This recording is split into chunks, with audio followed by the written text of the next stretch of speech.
செம்பட்டி அருகே அமைச்சர் பெரியசாமியை ஊர் மக்கள் சிறைப்பிடித்து வாக்குவாதத்தில் ஈடுபட்டதால் பரபரப்பு ஏற்பட்டது. திண்டுக்கல் மாவட்டம் ஆத்தூர் சட்டமன்ற தொகுதிக்குட்பட்ட பாறைப்பட்டி ஊராட்சி ராமநாதபுரம் கிராமத்தில் கம்யூனிஸ்ட் கட்சி வேட்பாளர் சச்சிதானந்தம் அவர்களுக்கு வாக்கு சேகரிக்க ஊரக வளர்ச்சித்துறை அமைச்சர் பெரியசாமி சென்றிருந்தார். அப்போது ராமநாதபுரத்தைச் சேர்ந்த கிராம மக்கள் ஒன்று கூடி பெண்கள் ஆரத்தி எடுத்தனர். பின்னர் பிரச்சார வாகனத்தில் ஏறுவதற்கு முன்பே மக்கள் ஒன்று கூடி அடிப்படை வசதிகள் செய்து தரவில்லை என்று கடும் வாக்குவாதம் செய்து சிறைப்பிடித்தனர். பின்னர் திமுக நிர்வாகிகள் மற்றும் கூட்டணி கட்சியினர் கூட்டத்திலிருந்து அமைச்சரை பாதுகாப்பாக அழைத்துச் சென்றனர்.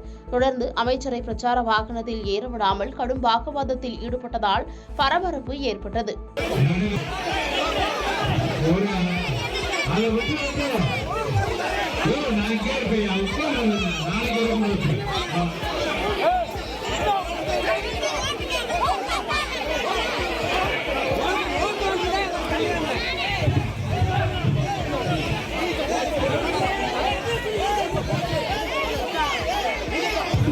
பாதகம் செய்பவரை கண்டால் நாம் பயங்கொள்ளலாகாது பாப்பா.